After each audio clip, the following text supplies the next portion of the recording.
سے الگ الگ ملاقات کی۔ وفاقی وزیر داخلہ محسن نقوی اسلام آباد میں ڈپلومیٹک انکلیو میں امریکی سفارت خانے پہنچے۔ امریکی سفیر نیٹلی بیکر سے ملاقات کی، جس میں اسلام آباد مذاکرات کے دوسرے راؤنڈ کے لیے سیکیورٹی انتظامات پر بات چیت ہوئی۔ ملاقات میں پاک امریکہ تعلقات کے فروغ اور خطے کی تازہ ترین صورتحال پر بھی تفصیلی تبادلہ خیال کیا گیا۔ امریکی سفیر نے خطے میں کشیدگی کم کرنے کے لیے پاکستان کے مخلصانہ کردار کو سراہا۔ ایرانی سفیر سے ملاقات میں بھی اسلام آباد مذاکرات کے دوسرے مرحلے کے انتظامات پر گفتگو ہوئی اور کشیدگی میں کمی کے لیے سفارتی و مذاکراتی حل پر زور دیا گیا۔ محسن نقوی نے حالیہ دورہ ایران سے متعلق آگاہ کیا۔ ایرانی سفیر نے کشیدگی میں کمی کے لیے پاکستان کے مثبت و تعمیری کردار کو سراہا۔ محسن نقوی نے کہا کہ اسلام آباد مذاکرات کے دوسرے مرحلے کے لیے تیاریاں مکمل ہیں۔ پاکستان ایران امریکہ تنازع کا مذاکراتی حل چاہتا ہے۔ تنازع کا دیر پا حل خطے کے امن و استحکام کا ضامن ہے۔ وزیر اعظم شہباز شریف اور یورپی کونسل کے صدر انطونیو کوسٹا کا ٹیلی فونک رابطہ۔ گفتگو کے دوران دونوں رہنماؤں نے مشرق وسطیٰ کی موجودہ صورتحال پر تبادلہ خیال کیا۔ وزیر اعظم نے صدر کوسٹا کو خطے میں امن کے قیام کے لیے پاکستان کی سفارتی کوششوں کے بارے میں آگاہ کیا۔ صدر کوسٹا نے مذاکرات اور استحکام کو فروغ دینے میں پاکستان کے تعمیری کردار کو سراہتے ہوئے کہا کہ یورپی یونین اس عمل کی ہر ممکن حمایت کے لیے تیار ہے۔ دونوں رہنماؤں نے دیر پا علاقائی اور عالمی سلامتی کو یقینی بنانے کے لیے بات چیت اور سفارتکاری کو جاری رکھنے کی ضرورت پر زور دیا۔ دونوں رہنماؤں نے رابطے میں رہنے پر بھی اتفاق کیا۔ نائب وزیر اعظم و وزیر خارجہ اسحاق ڈار کا ایرانی ہم منصب سے اہم ٹیلی فونک رابطہ ہوا۔ دفتر خارجہ کے مطابق دونوں رہنماؤں نے خطے کو درپیش خطرات اور مسائل حل کرنے کے لیے مسلسل بات چیت کی اہمیت پر زور دیا۔ دونوں رہنماؤں نے رابطے بڑھانے اور خطے میں پائیدار امن کی کوششوں کو تیز کرنے پر بھی اتفاق کیا، جبکہ دو طرفہ رابطہ کاری پر اطمینان کا اظہار کیا گیا۔ چین کے صدر شی جن پنگ اور سعودی ولی عہد شہزادہ محمد بن سلمان کے درمیان ٹیلی فونک رابطہ ہوا، جس میں آبنائے ہرمز کی صورتحال اور خطے میں جامع جنگ بندی کے حوالے سے گفتگو کی گئی۔ غیر ملکی خبر رساں ادارے کے مطابق چینی صدر نے آبنائے ہرمز سے جہازوں کی معمول کے مطابق آمد و رفت برقرار رکھنے پر زور دیا۔ صدر شی جن پنگ کا کہنا تھا کہ چین فوری اور جامع جنگ بندی کی حمایت کرتا ہے۔ مشرق وسطیٰ کے تنازعات کو سیاسی اور سفارتی ذریعے سے حل کیا جائے۔ امریکی صدر ڈونلڈ ٹرمپ نے دعویٰ کیا ہے کہ آبنائے ہرمز میں ایرانی جہاز ٹوسکا کو امریکی بحریہ نے تحویل میں لے لیا۔ صدر ٹرمپ نے کہا ایرانی مال بردار جہاز ٹوسکا نے ہماری بحری ناکہ بندی عبور کرنے کی کوشش کی، مگر یہ ان کے لیے اچھا ثابت نہیں ہوا۔ امریکی بحریہ کے گائیڈڈ میزائل ڈسٹرائر USS سپروانس نے خلیج عمان میں ٹوسکا کو روک لیا۔ امریکی صدر نے دعویٰ کیا کہ ہماری بحریہ کے جہاز نے ان کے انجن روم میں سوراخ کر کے اس کو وہیں روک دیا اور اس وقت وہ جہاز امریکی میرینز کی تحویل میں ہے۔ کہا ایرانی ٹوسکا ماضی میں غیر قانونی سرگرمیوں کے باعث امریکی محکمہ خزانہ کی پابندیوں کی فہرست میں شامل ہے۔ امریکی سینٹ کام نے قبضے میں لیے جانے والے ایران کے تجارتی جہاز ٹوسکا پر حملے کی ویڈیو جاری کر دی۔ ایرانی حکام نے بھی امریکہ کی طرف سے تجارتی جہاز قبضے میں لینے کی تصدیق کر دی۔ سینٹ کام کے مطابق امریکی میرینز نے جہاز پر قبضہ کر لیا اور یہ ایرانی تجارتی جہاز اب امریکہ کی تحویل میں ہے۔ ایران کے خاتم الانبیاء مرکزی ہیڈ کوارٹرز کے ترجمان کا کہنا ہے کہ خلیج عمان میں ایرانی کنٹینر جہاز توسکا پر امریکی بحری حملے کے جواب میں فوجی کارروائی عملے کے اہل خانہ کے تحفظ کے باعث مؤخر کر دی گئی ہے۔ ایران کے خاتم الانبیاء مرکزی ہیڈ کوارٹرز کی جانب سے جاری کردہ اعلامیے کے مطابق بحیرہ عمان کے پانیوں میں ایرانی تجارتی جہاز پر امریکی کمانڈوز کی کھلی جارحیت کے بعد ایرانی مسلح افواج فیصلہ کن جواب دینے کے لیے تیار تھیں، تاہم جہاز پر عملے کے بعض اہل خانہ کی موجودگی کے باعث کارروائی مؤخر کر دی گئی تاکہ ان کا تحفظ یقینی بنایا جا سکے۔ بیان میں کہا گیا کہ اہل خانہ اور عملے کی مکمل حفاظت یقینی بنائے جانے کے بعد ایرانی مسلح افواج امریکی دہشت گرد فوج کے خلاف ضروری کارروائی انجام دے گی۔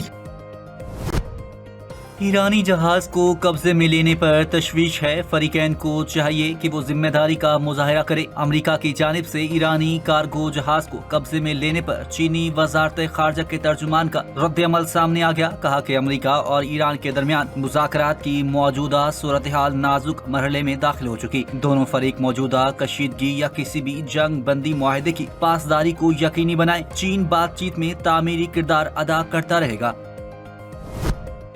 ایران کے صدر مسعود پزشکیان کا کہنا ہے کہ جنگ کسی کے فائدے میں نہیں ہوتی، خطرات کے مقابلے میں مضبوط موقف ضروری ہے، لیکن کشیدگی کم کرنے کے لیے ہر معقول اور سفارتی راستہ اختیار کیا جانا چاہیے۔ وزارت انصاف کے دورے کے دوران گفتگو کرتے ہوئے مسعود پزشکیان نے کہا کہ ایرانی عوام کو ملک کی حقیقی صورتحال سے باخبر رکھنا ضروری ہے۔ ان کے مطابق غلط معمولات فراہم کرنا یا غیر حقیقی وعدے کرنا نہ صرف مسائل کے حل میں مددگار ثابت نہیں ہوتا بلکہ اس سے عوامی اعتماد بھی مجروح ہوتا ہے۔ ایرانی صدر نے زور دیا کہ کامیابیوں اور چیلنجز دونوں کو دیانتداری کے ساتھ عوام کے سامنے رکھا جانا چاہیے تاکہ اعتماد قائم رہے اور مسائل کا مؤثر حل ممکن ہو سکے۔ امریکہ سے مذاکرات جاری ہیں لیکن جنگ کے لیے بھی تیار ہیں۔ ایران کا دو ٹوک اعلان۔ ایرانی پارلیمنٹ کے اسپیکر محمد باقر کالباف کا کہنا ہے کہ ہم دشمن پر بھروسہ نہیں کرتے، جنگ کسی بھی لمحے شدت اختیار کر سکتی ہے۔ تہران امریکہ کے ساتھ مذاکرات جاری رکھے ہوئے ہے، تاہم بڑھتی ہوئی کشیدگی کے پیش نظر ہر ممکن اقدام کے لیے تیاری بھی ہے۔ اپنے بیان میں ان کا مزید کہنا تھا کہ ایران کو اپنے مخالفین پر اعتماد نہیں اور کسی بھی وقت صورتحال مزید بگڑ سکتی ہے۔ انہوں نے مزید کہا کہ موجودہ حالات میں مذاکرات اہم ہیں لیکن قومی سلامتی کو یقینی بنانے کے لیے ضروری اقدامات کرنا بھی ناگزیر ہے۔ پاکستان میں تعینات ایرانی سفیر نے امریکہ یا صدر ٹرمپ کا نام لیے بغیر ان کی سفارتکاری پر شدید تنقید کرتے ہوئے کہا ہے کہ جب تک بحری ناکہ بندی برقرار رہے گی کشیدگی بڑھتی رہے گی۔ سوشل میڈیا اکاؤنٹس ایکس پر انہوں نے لکھا کہ آپ بین الاقوامی قانون کی خلاف ورزی کرتے رہیں، ناکہ بندیوں کو مزید سخت کریں، ایران کو مزید کارروائیوں کی دھمکیاں دیں، غیر لچکدار مطالبات پر قائم رہیں اور پھر بھی یہ تاثر دیں کہ آپ سفارتکاری کر رہے ہیں۔ انہوں نے لکھا کہ یہ طرز عمل قول و فعل میں تضاد کے مترادف ہے۔ ایران کے ساتھ جنگ ابھی ختم نہیں ہوئی، کسی بھی لمحے نئی پیش رفت ہو سکتی ہے۔ اسرائیلی وزیر اعظم بنیامین نیتن یاہو کی میڈیا سے گفتگو کہا، ہم ایک ایسے دور سے گزر رہے ہیں جو نہ صرف چیلنجز سے بھرپور ہے بلکہ اہم نتائج کا حامل بھی ہے۔ ہم امریکہ کے ساتھ مل کر ایران کی بڑی آمریت کے خلاف جد و جہد کر رہے ہیں۔ انہوں نے مزید کہا کہ ہم نے بہت اہم کامیابیاں حاصل کی ہیں، یہ سلسلہ ابھی ختم نہیں ہوا۔ ایرانی جہاز پر امریکی حملے اور ایران کے جوابی حملے کے خدشات پر عالمی منڈی میں خام تیل کی قیمتوں میں اضافہ ہو گیا۔ برطانوی خام تیل کی قیمت میں 5% اضافہ ہو گیا، جس کے بعد $5.13 اضافے سے برطانوی خام تیل کی قیمت $95.51 فی بیرل ہو گئی۔ امریکی خام تیل کی قیمت میں بھی 7% اضافہ ہوا، جس کے بعد امریکی خام تیل کی قیمت $89.80 فی بیرل ہو گئی۔ ادھر عالمی مارکیٹ میں گیس کی قیمت تقریباً 2% اضافے سے $2.71 فی MMBTU ہو گئی۔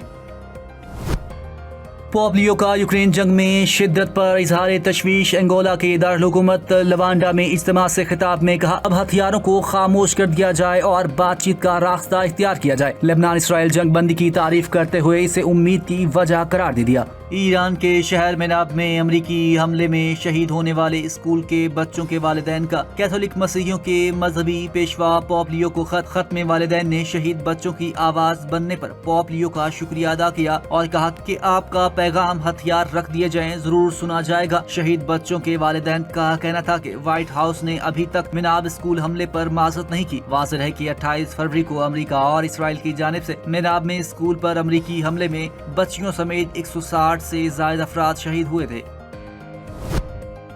اگر ایران جنگ کے باعث مشرق وسطی میں بحران مزید شدت اختیار کرتا ہے تو UAE کو مالیاتی تحفظ کے لیے ایک حفاظتی نظام فراہم کیا جائے۔ متحدہ عرب امارات نے امریکہ سے مطالبہ کر دیا۔ یہ انکشاف امریکی اخبار وال اسٹریٹ جرنل کی پیر کے روز شائع ہونے والی رپورٹ میں کیا گیا۔ رپورٹ کے مطابق اماراتی حکام نے امریکی فریق کو بتایا کہ اگر ملک میں ڈالر کی قلت پیدا ہوتی ہے تو وہ تیل کی فروخت اور دیگر مالی لین دین کے لیے چینی یوان یا دیگر کرنسیوں کا استعمال کرنے پر مجبور ہو سکتا ہے۔ متحدہ عرب امارات کو خدشہ ہے کہ ایران جنگ اس کی معیشت اور عالمی مالیاتی مرکز کے طور پر اس کی پوزیشن کو شدید نقصان پہنچا سکتی ہے اور مستقبل میں بھی اسے کسی معاشی سہارے کی ضرورت پڑ سکتی ہے۔